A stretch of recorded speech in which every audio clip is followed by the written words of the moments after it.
So let's dive right into it. You've seen many of the big technological shifts over the past decades, right? From the internet, mobile, social media, the cloud. Can you place AI in the context of these waves? Yeah, so this is a big one. This is a really big one. So there's this great book I'll recommend right off the bat called Rise of the Machines by Thomas Reid. And he goes back and he reconstructs the very beginning of the computer industry, because the computer revolution back in the 1930s, 1940s. And it turns out back in the 30s and 40s, they actually had a big argument at that time of whether computers should be built the way that we understand them today, which is what so-called von Neumann machines. Basically very fast, calculating machines. They're very good at doing math at high speed, but aren't very good at kind of dealing with people they're dealing with the real world. Or whether computers should be built basically modeled on the human brain. And they actually had enough neuroscience at that time where they understood the basic neuron structure of the brain.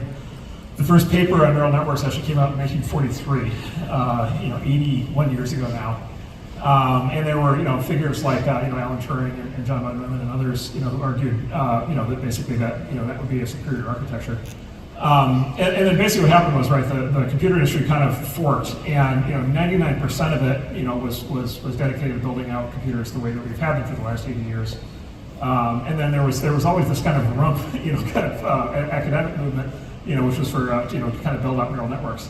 And that proceeded decade after decade after decade. And frankly, if you talk to people in that field, there wasn't much to show for it for a very long time.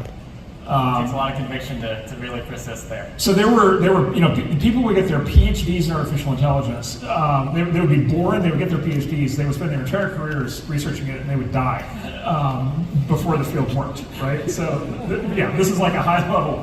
When I was in college in the late 80s, there had been actually an AI sort of boom-bust cycle in the 80s around so-called expert systems. The people thought we were very close to like automated medical diagnosis, all these things. And it didn't work, the technology wasn't ready yet. And so by the time I got to college in 89, the field had been discredited. And so you would meet these sort of sad figures, who were sort of toiling away, kind of wasting their lives. And then of course it turns out they were right. But it took us, and how long did it take to figure out they were right? Really, it took probably 70 years to figure out they were right, because they started, turning out to be really right starting in around 2012, 2013, which is when the famous ImageNet test happened, and then it sort of proved that computers could recognize objects and images better than people. And then that led to the creation of the self-driving car, which is now, really working really well. And then that led to what became like increasingly good voice recognition, voice synthesis, in the mid 2010s, and then the Transformer paper in 2017, and then obviously ChatGPT and Midjourney and Runway and all these things, and here we are. And so the way I think about this is like an overnight revolution that's been like 80 years in the making, right? And so it turns out it's incredible, because it turns out we have this incredibly rich kind of history of 80 years of ideas now that turn out to work, that are now going to get used in all kinds of ways. Well, how do you see it unfolding now? Is the internet a good analogy if we're trying to look around the corner? Yes, I think it's more just I think the internet is not actually as good of an analogy, because the internet was sort of taking existing computers and using them to kind of stitch together networks. I think this analogy is probably more to like the microprocessor or to the computer itself. So the way at our firm, the way that we think about AI systems is they're new kinds of computers. And the way we describe it is kind of traditional computers, or so-called deterministic computers, which is they give you the same answer every time. They're kind of very very literal in what they do. And if they ever if you ever give them the same input twice and you get two different results, it's because something has gone very badly wrong, and it's probably your fault as a programmer. AI systems, we view them as computers also, but probabilistic computers. You give them the same input twice, they give you two different outputs, which is amazing. For those of us taught, kind of the old model, and then they do this incredible, kind of thing, which is, they're different terms that, they hallucinate, right? They like, people describe me, it's like, it's AI skeptical, so it's like, well, AI, is not useful because like when it doesn't know the answer, it just makes something up, and I'm like, well, have you met people? It's precisely what my 9-year-old does. Very interesting, right? And then, as we just saw with Runways, with these spectacular videos, there's this like fine line between hallucination and creation. So we have literally computers now that can create. So it could be a feature or actually create art. And so we basically have sort of another bite of the apple, right? The sort of magic apple. We have all the traditional computers, and now we have this new kind of computer, and then we have this, and then of course a big part of the story is the massive payoff right? Why does AI work today? Part of it is, the experts kind of got the algorithms to be really good. But a big part of it is Moore's law actually provided the compute power, and it just turns out, right, you just need a lot of compute power, and then the internet provided all the data, right? And so, why do computers do a better job now? AI does a better job recognizing, cats, in photos. It's because the internet is filled with photos of cats. Yeah, we take these scaling laws for granted now, but that was not obvious. You could not 30 years ago when I was in school, like even if you had the right algorithms, you could have never made these systems work. And all of a sudden now they work. And of course now the pace of change is just absolutely extraordinary. I mean, I see things every week now that just put my jaw on the floor. So I think we're in for years of just incredible creativity. I mean, you have a unique vantage point at a16z, seeing many different industries, right? I'd be curious what you think about the impact that AI is going to have in a variety of different domains, whichever ones you want to talk about, but I'd be curious about AI in biotech or AI in finance or AI in defense. Yeah, so a couple things. So one is that we think it's going to be transformative in actually every single one of those sectors, and we're investing across all of those. We can talk about each of those. So I think it's going to be a really big deal in all of those. I think there's a really good chance that it really reinvents almost every product category that we think we understand today. And again, you just take runway as an example. Like, are people in the future really going to be doing video editing or photo editing? Like, using like Photoshop or Final Cut Pro or these things, or are they going to? Or are you going to be talking to the computer, and the computer does the image generation editing?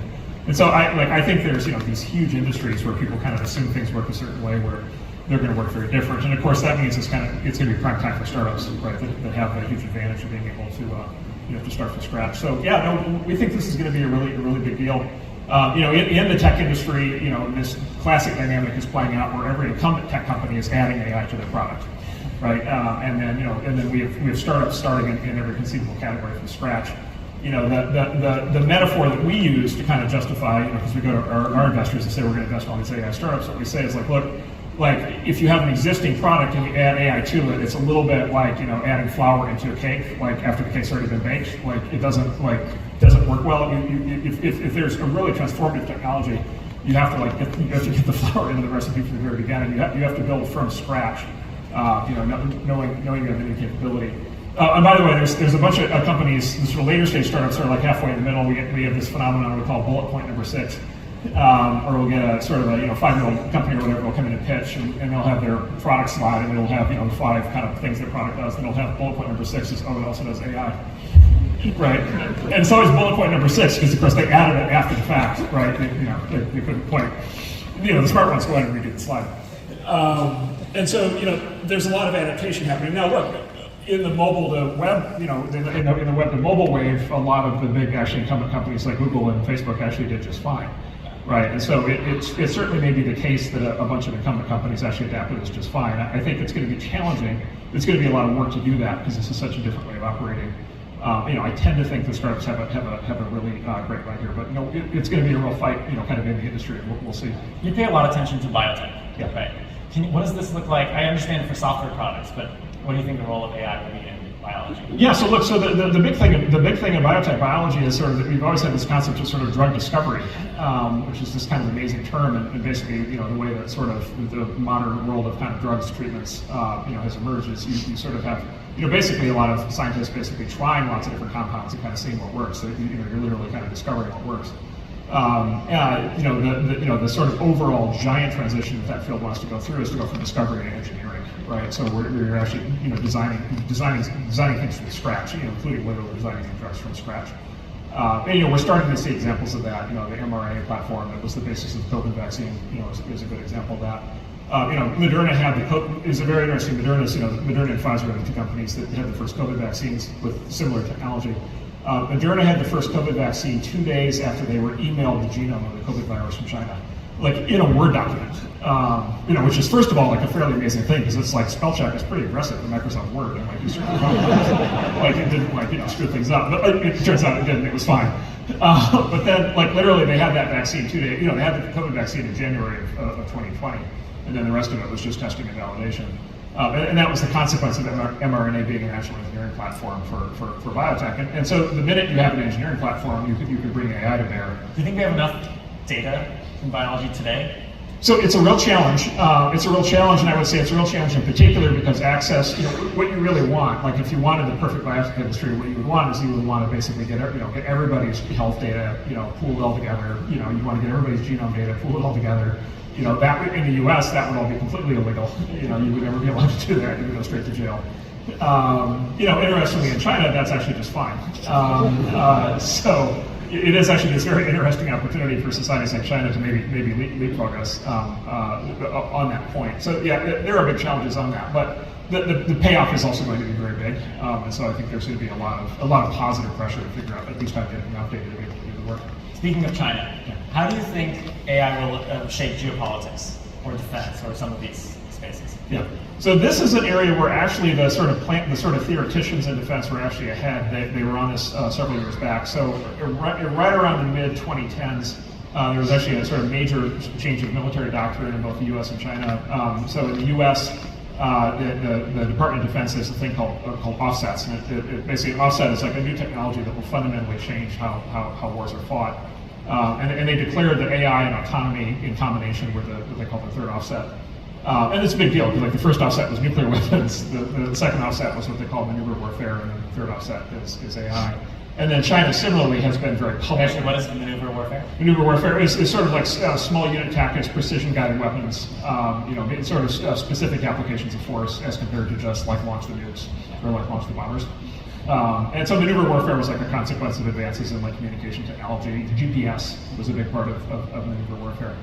But AI is the big one, and so anyway, so the U.S. kind of forecasted that, and the Defense Department, look, we have like the Predator, we have the Predator drones, that have, that fly autonomously, that have played a big role in counterterrorism. So that started to happen about a decade ago, and then China similarly embarked on a major, and they've been very public about this kind of major rebuild of all of their systems, based on AI. And I think it goes pretty early for this shift, given that the excitement around AI now. What triggered that? Oh, I think it was basically they started. Well, when they self-driving cars started to work. The original DARPA Grand Challenge for self-driving cars was like in 2005. And then so you started to see those basic systems started to work, and then you started, obviously autopilots on airplanes started to get really good. They started thinking about taking the pilot out of the airplane. And if you take the pilot out of the airplane, all of a sudden you can build very different kinds of aircraft that maybe are much more maneuverable, much faster, because they don't need to keep a pilot alive. And so these kinds of things, and then they keep people safe, right? And so those changes started. And then of course what's really accelerated all this thinking in the national security world is specifically the battlefield of Ukraine. Where it's like this, and start by saying it's an incredible tragedy that this is even happening, but what's happening on the Ukrainian battlefield is shaping a lot of thinking around national security. What is happening? What is happening? Well, it's like 20th century versus 21st century. It's like a cyberpunk movie. It's fairly amazing, which is the Red Army, the Russian military basically is driving tanks down. And the Ukrainians are responding with, first-person, basically literally professional video game players piloting in VR, piloting autonomous drones, and then coming in on top of the plane and blowing up and putting it on the inside.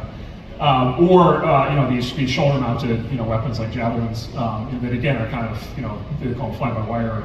They sense where the thing is. So there's a tank and you have a javelin, you sort of wave the javelin in the direction of the tank, you fire it, and it automatically homes in on the tank and then drops down through the hatch. And so, the Russians have taken devastating losses, as a consequence of this. And there's always, for the Russians, there's always a guy in the tank. For the Ukrainians, there's no guy in the drone. So there's an asymmetry to it.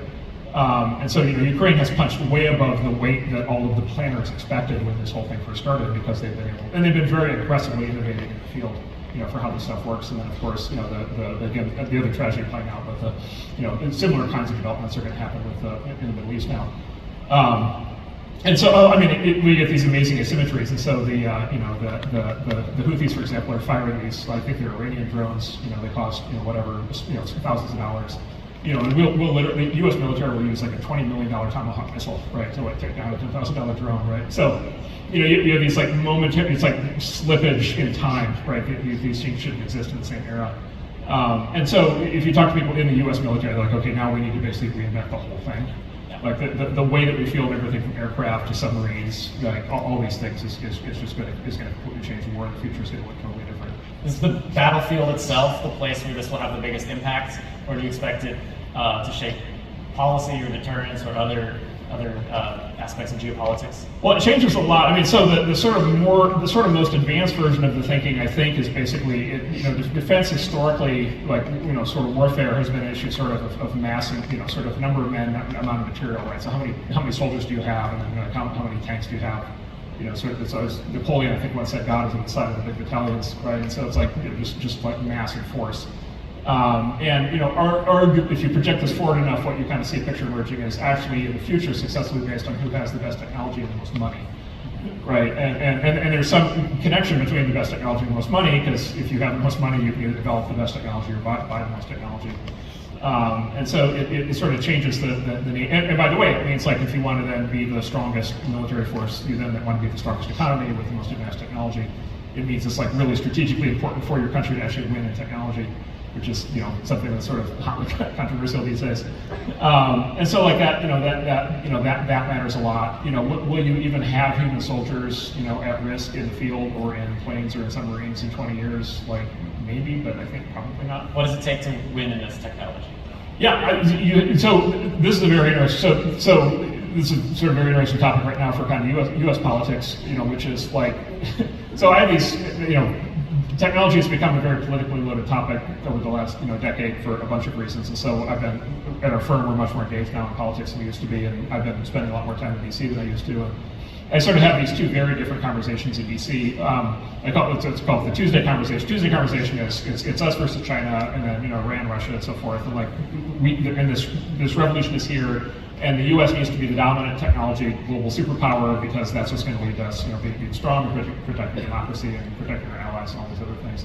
And so, what can you in Silicon Valley do to advance technology as fast as possible? And then on Thursday, I go back, and they forgot about the China topic.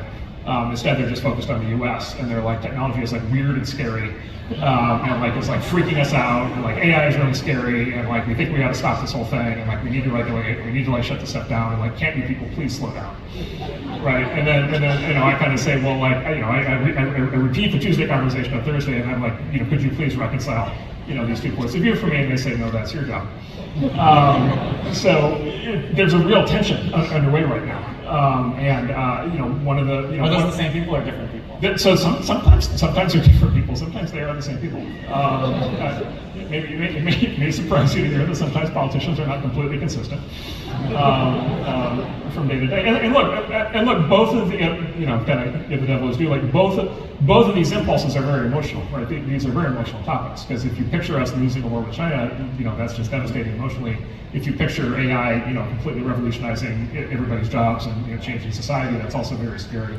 And so, we as my conclusion is we as an industry are going to exist kind of between these two very, I would say, sort of emotionally valid, kind of impulses where people have a lot of questions and concerns. You mentioned that technology has become far more political over the past years. What led to that? Yeah. So look, I think basically, so start by saying I think it's our fault. So I blame us, and by us I mean myself and my firm and my companies, and I think it's all your fault. Everybody here shares the blame. So look, like a lot of us who kind of grew up, in technology, grew up, engineering. My degree's in computer science. We sort of were like, wow, like we think the stuff that we're working on is like really important, and like we wish the rest of the world would understand how important it is, and now they do, right? They didn't for a long time, and now they do. And so I use the metaphor of the dog that caught the bus, right? Which is, the dog chases the bus, never expecting to catch it, and then God forbid, the dog ends up with the tailpipe in its mouth. Like, what does it do with the bus, right? And of course, the reality is the bus just keeps on going, and the dog gets dragged down the street. And so that's us, right? Or the dog. And again, it's a consequence of like, okay, we won. Like the stuff that we're doing turns out really matters. It turns out software really matters, AI really matters, microchips really matter, the internet matters. Like these things all matter. And by matter, I mean these things don't just, they don't just matter to us. They matter to everybody. They matter economically. They matter culturally. They matter, socially. The runways, the spectacular runway demo is like, people in Hollywood are like freaked out, right? It's like, what does it mean to be entering a world in which movies can be rendered by AI, right? And what does it mean, for example, I'll just give you an example, like movie actors, like if the great movie actors of the past can have their images, being rendered in AI, for the next 1,000 years, literally, is the future of the movie industry going to be Tom Cruise movies for the next 1,000 years? Kind of rendered over and over again in AI. Like, will there ever be any new actors, right? Or we'll just all be watching Tom Cruise movies. And technically, we're going to be able to do that. And so people in Hollywood are like super freaked out. Lots of people are just getting, I say, increasingly upset. There's a longshoreman strike actually that's kicked off today. Where the guys, basically people who load and unload boats on docks, and it's like a flat out just anti-text. It's just flat out no more automation. Like, we're done. Literally, that's the strike. There's no more automation, no more machines. We're done. Do you think there's an angle here where AI levels up the discourse, helps improve the discourse, helps with governance, or is that further out? Yeah, look, it does. I mean, one of the things. So look, people see one of the great things about AI is it's rolling out in actually a very democratic way, right? So if you think about this, like the way the computer technology rolled out like 50 years ago, it showed up in the form of $20 million mainframe computers, and then it trickled its way down over 30 years to personal computers and smartphones. One of the most amazing things about AI today is the best AI systems are rolling out to consumers first, right? And so, ChatGPT and Claude and all these things are rolling out to consumers first. And this is one of the great things about technology is by the way, the usage numbers are on fire. And so the number of just ordinary people in regular jobs, in regular professions, who are able to use ChatGPT or any of these systems today and are able to, ask questions and get guidance and figure out how to deal with complex situations or deal with the government or navigate, laws or, figure out, all of a sudden everybody has an AI that can talk to that kind of help them through all these things. And so I think there's a prospect for sort of a general uplift of intelligence, basically of people having, a level of intelligence available to them at their fingertips that we haven't historically had. That certainly includes, politicians, policymakers, that certainly includes, people like military planners. Like, everybody's going to have this sort of additional level, we used to call decision support systems. There's sort of a chance for everybody to kind of get smarter in a very interesting way. But, I would say that hopefully that means the arguments can get a little bit more rational. But what that doesn't do is, I don't think that dampens emotion at all, right? And I think there's going to be just tremendous amounts of emotion as this technology rolls out, as is already happening. And so I just think we as an industry are going to have to increasingly step up and explain ourselves and articulate what we're trying to do, and engage in the policy process and in politics, and really help people understand this. And by the way, also make sure that this technology stays democratic and stays open. One of the reasons I think open source is so important is I think it'd be very bad if this technology is centralized in the hands of a handful of companies. I think it's very important societally, culturally, that this is something that everybody has access to. On the open source topic, right. Do you think that, how do you see that playing out? Do you think it could genuinely go in multiple different directions, or there's a kind of an inevitable outcome here? Yeah, no, so there's a real fight. So there's a real move underway to ban open source, and specifically open source AI, and specifically the math under AI, which is fairly mind-boggling for me as an engineer. Just in the talking about linear algebra. It's not that complicated, right? It's linear algebra. It's gradient descent. These are fairly basic algorithms. They're taught broadly in schools today. My 9-year-old is starting to learn this stuff. There are videos on YouTube that teach you how to do this. There's textbooks. It's half the kids at the Stanford freshman class are taking the Intro to AI course. They're learning this stuff. There are serious, the discussions in Washington are disconcerting on this topic, because they seriously, talk about this. And then, there's outright bans, and then there's also just sort of what I call sort of the potential for this sort of stifling blanket of regulation. The precedent for that is what's happened in the EU, where they have actually done this. They've actually implemented a stifling blanket of regulation, including most recently on AI.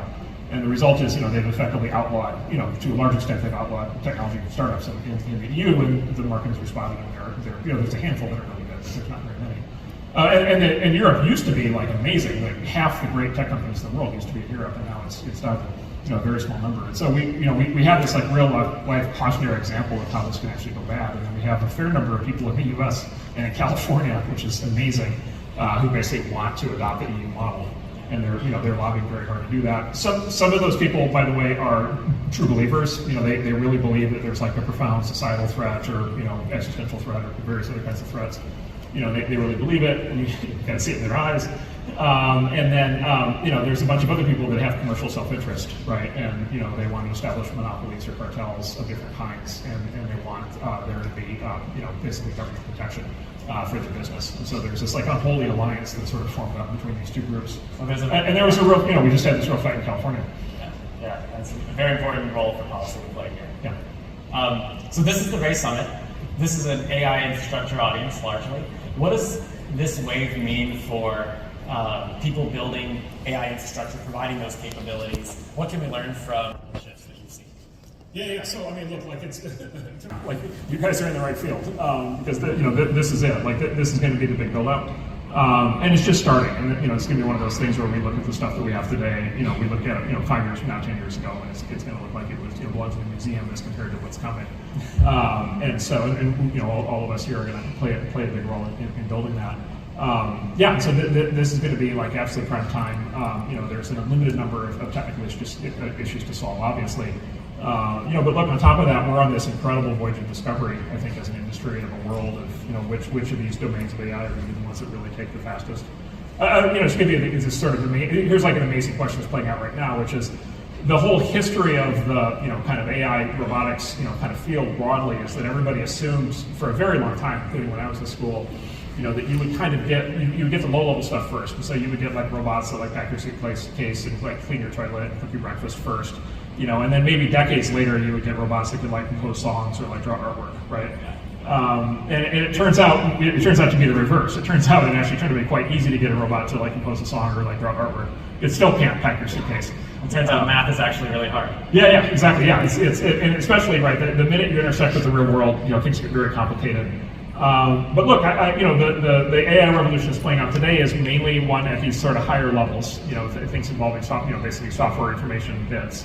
But I think the robotics revolution is very close. And I'll just give you my favorite example of that. There's this company in China called Unitree, and they make a robot. They make a robot dog. If everybody's seen the demos of the Boston Dynamics kind of robot dogs, but you've probably never seen one in real life.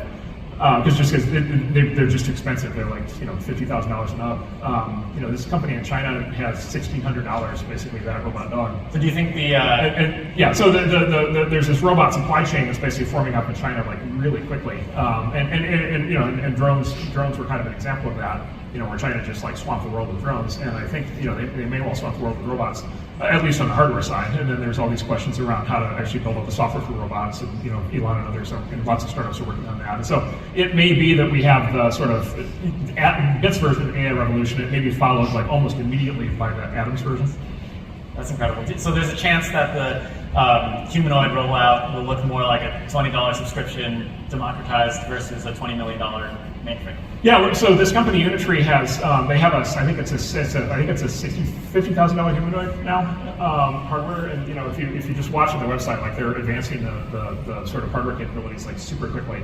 And so it looks like the humanoid robots when they roll out, I don't know, mass market. You're talking about to consumers. To consumers. Well, the hardware cost looks like it's going to come in at, I don't know, $20,000, $10,000. And at that point, you can afford to have a lot of these things, right? And yeah, you can afford to have subscription models, right? And so I don't know. I'm not positive how fast this happens, but it could actually happen very quickly now. Yeah. One of the very funny things right now is these robots. Did you see that? That was like these humanoid robots, like they've got their control system, which is like the state of the art. It's like this reinforcement learning algorithm to try to get it to like crack an egg without destroying everything on the table and whatever.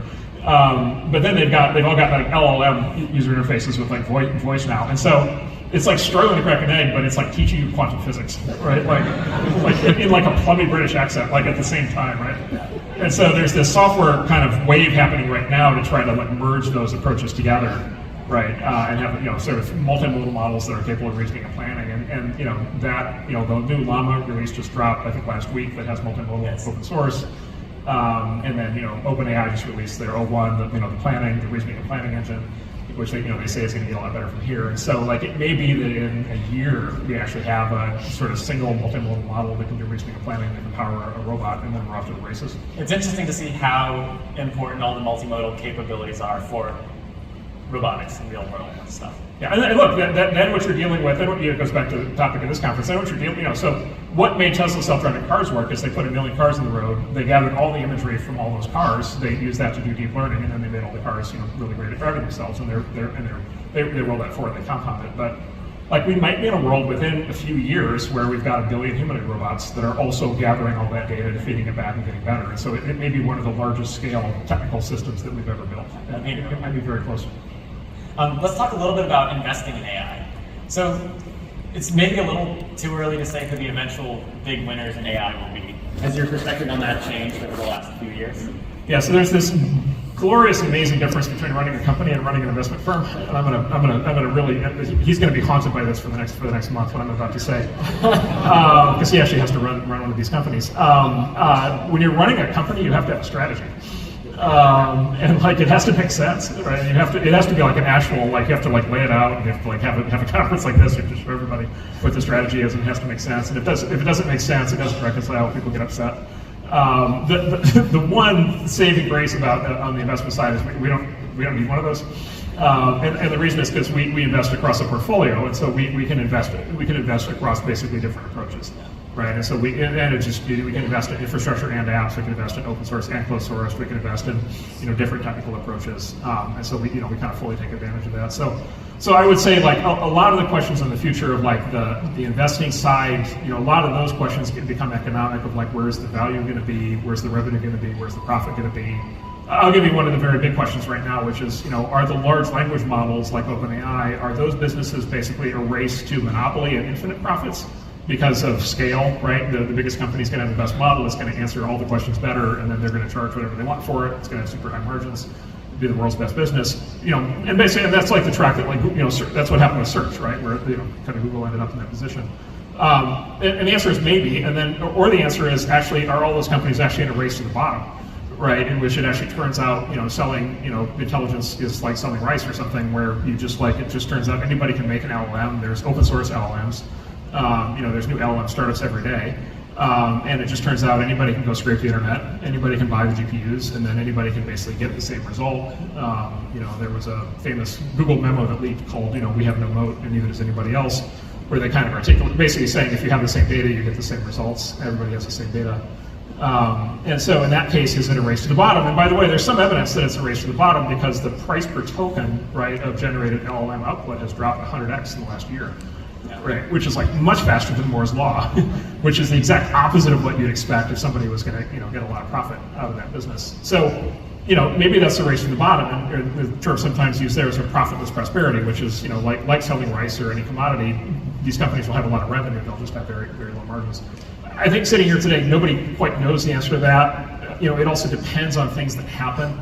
In the ecosystem, I think like, Meta, where I'm on the board, the release of the Llama, I think open source models has really, I think it's really changed how the future's going to unfold.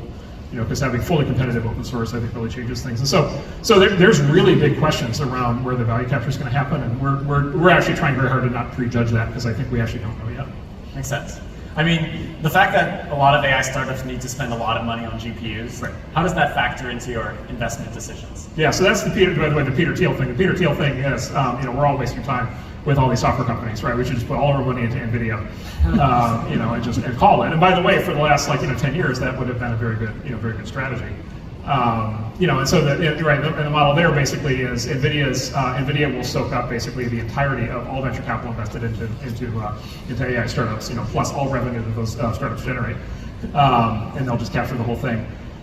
And by the way, there's a picture of the world where that actually that's what's happening today, right, for sure. And then there's a version of the world where that happens for many years to come. And that argument basically says NVIDIA is way ahead on the technology for the chips, and then on top of that, they've got all this other technology like CUDA, so they've got this incredibly, kind of strong, kind of technology lock-in.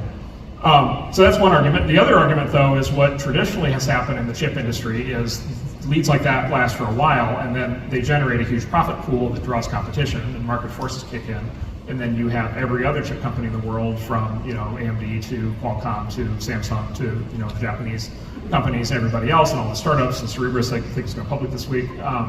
And so you have lots of startups, and you just have lots of people who are like, wow, I want a piece of that pie. And by the way, another argument on that would be GPUs. GPUs were not originally developed for AI; they were developed for graphics, right? And if you were developing chips from scratch to just do AI, they might be very different chips. By the way, Google has their own chips, Amazon has their own chips. Seeing an explosion there. Explosion of chips, and so it may be in 5 years from now, NVIDIA is still a great company, but they're part of the ecosystem, and it turns out there's 5 other big companies and 10 other startups and a whole bunch of other approaches, that make just as much sense. And then again, you might have big revenue growth in the chip industry, but much smaller profits. And so, but again, these are none of these things. One of the things that's hard to forecast these things is it depends on what people do, right? And so, what decisions are made today at the other big companies, and what decisions are made by the startups and VCs, and by the way, customers and users, and all the people building around this. What do they all want? And so we're kind of on a collective mission of discovery to figure that out. Maybe to wrap up, for all the future founders and current founders in the audience, do you have advice you give them about starting businesses or running their business in today's environment? Yeah, so I think the big thing, starting a business, I think the big thing is, starting a company, the advice is kind of always the same, which is it very rarely makes sense to just say, I want to start a company, therefore I'm going to go in search of an idea. The great companies, at least in tech, usually what happens is they're started by somebody who has been deep in the field of what the startup is doing for probably many years earlier. Before. They're probably very deep domain experts. And by the way, this gets glossed over a lot. A lot of these successful tech companies in the Valley, they kind of have these mythological founding stories where it's like, I was just a little kid and I just had this idea and it worked. And it's like, well, no. Like I was in a lab for 10 years before that, right? Trying to get this stuff to work. I was at school. I worked for a big company. I worked for another startup and I learned everything. And so most of the successful startups come from people who have spent 5 or 10 or 15 years deep in the trenches, really deeply understanding, the nature of a problem and figuring out a better way to solve it. And so I think there's probably a large number of great startups that are going to come just out of this audience in the next decade. In terms of how companies operate in this kind of rapidly changing environment, our big advice always is basically run experiments. There's always this kind of daunting, thing whenever you're sort of responsible for an existing business. I've got all my existing customers, my existing employees, I've made all these commitments. Doing a new thing always feels kind of weird and scary because it's like, what if it doesn't work and I'm, going to really break what I have. And so what we always sort of advise is the right way to do that is try to figure out, try to run the smallest possible experiments to kind of try to prove a hypothesis. Take a small number of customers or a small segment of the market and explore. And then, by the way, try to make that a habit inside the company. Try to run lots of experiments like that over time. Seems like generally a good practice. What's that? It seems like generally a great practice. Yeah, exactly. And basically build option value, learn as you go, but without having huge downside risk as you run the experiments. And then when you tap the vein and you think you figured it out, that's when you can run the business. Mark, thank you so much. Really appreciate all of your insights. Good, awesome. Thank you, everybody. Thank you. Thank you all again for being here. This is the end of the keynote section. I'm very excited to meet as many of you as possible.